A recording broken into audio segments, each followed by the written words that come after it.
Today, on Wrestling with Cards, it's 1994 WWF Action Packed Part 3.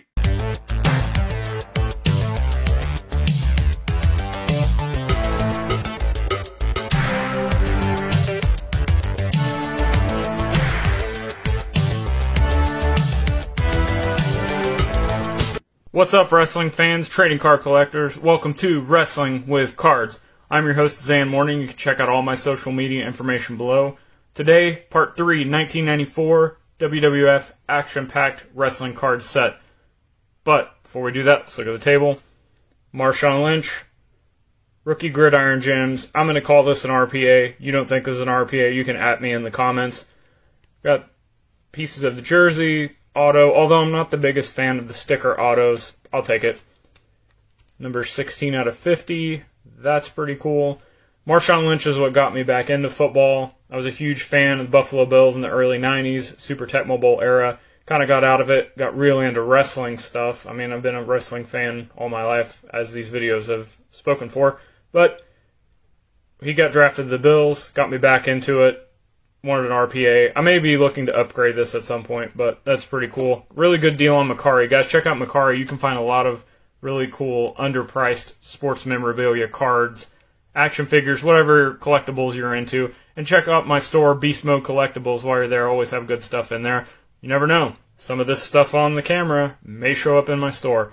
Next up, Kyler Murray, Silver Select Rookie Card, Silver Prism. You can see the holographic shine there. This is more of an investment thing. I picked this up a few months ago for really not much, and then his values just kind of exploded since then.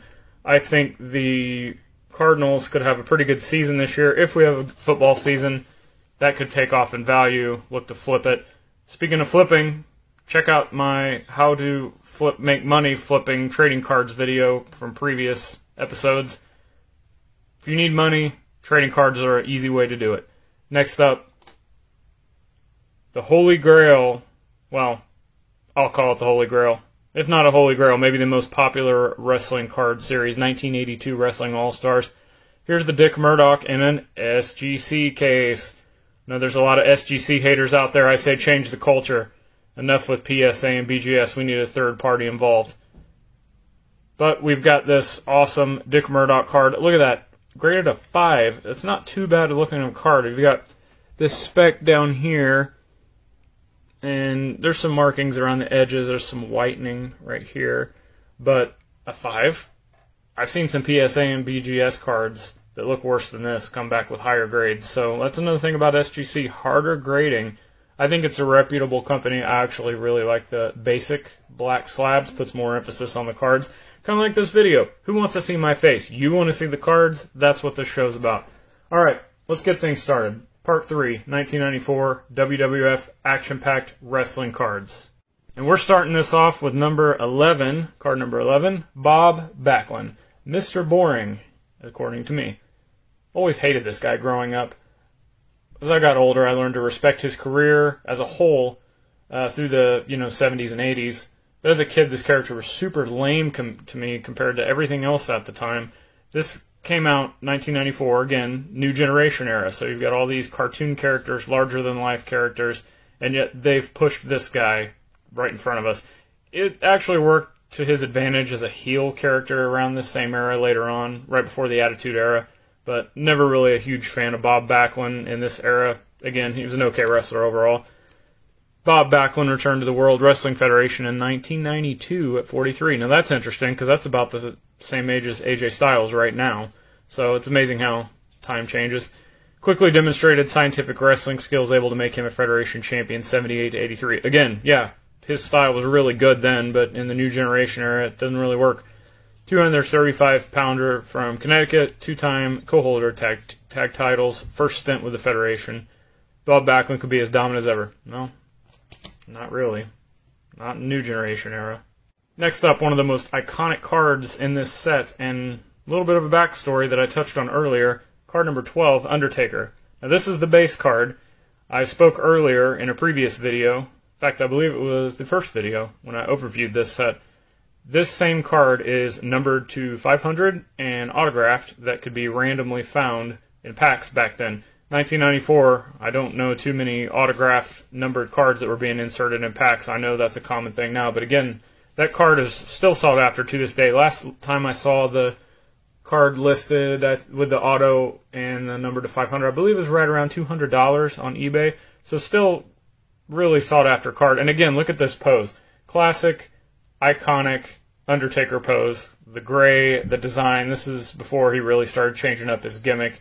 But still, not signed, not numbered. Still a fantastic base card. Weird power of The Undertaker was demonstrated in his January 94 match with Yokozuna at the Royal Rumble. Undertaker had Yokozuna beat until 10 of Yoko's allies jumped him. The Grim Reaper fought off all until his mysterious power source combined with Funeral Urn evaporated.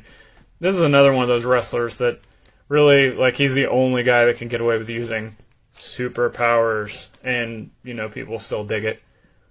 Only then did The Undertaker succumb. He was stuffed into a coffin, but then the arena lights went out. The grim form levitated into darkness, and he vowed he would never return. Lifted to the heavens. Again, this is one of the only guys that could probably still be awesome to the fans and get away with superpower stuff like that. Next up, we've got card number 13, the Macho Man. Really cool pose. Kind of leaves it up to your imagination.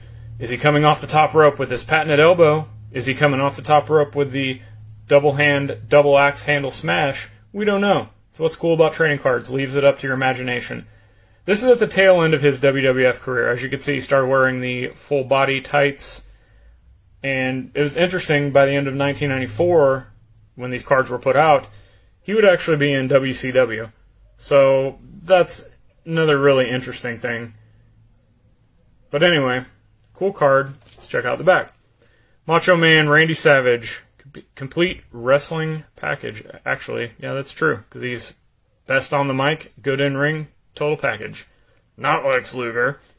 This 237-pounder from Sarasota, Florida has been the World Wrestling Federation champ twice and Intercontinental champion once.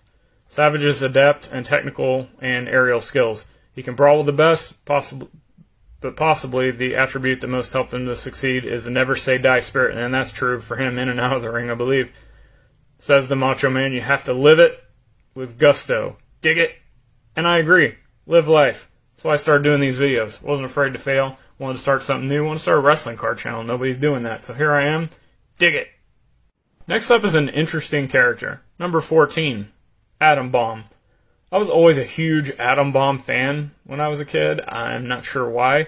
I think I dug his entrance. He had the cool theme with the cool goggles, which he does not have in this. I don't know, I just always liked his gimmick, thought he had a cool look. I also remembered him a little bit from WCW and Smoky Mountain Wrestling as the Night Stalker, and I specifically remember him using War Machine by Kiss as his entrance theme. Earlier this year, he was actually arrested on several criminal charges. I haven't heard anything about it since, and he definitely doesn't look like this anymore. But anyway, let's check out what they have to say about Adam Bomb. Adam Bomb, although still a rookie, is one of the most terrifying men on the mat today. Nearly 7 feet tall and just ounces under 300 pounds, this red-eye monster from 3 Mile Island has the almost unstoppable sense entering the Federation ring. Experts agree that Adam Bomb is an explosive future in the ring. Okay. They said it's a rookie. I don't think this is his rookie card. I believe he had a 93 Merlin card, memory serves. Also, again, I guess this maybe they're calling him a rookie in the WWF, but he's been around, as I said, with Smoky Mountain, WCW, and I think of a couple other organizations. So clearly not a rookie card, but an awesome card and an awesome character.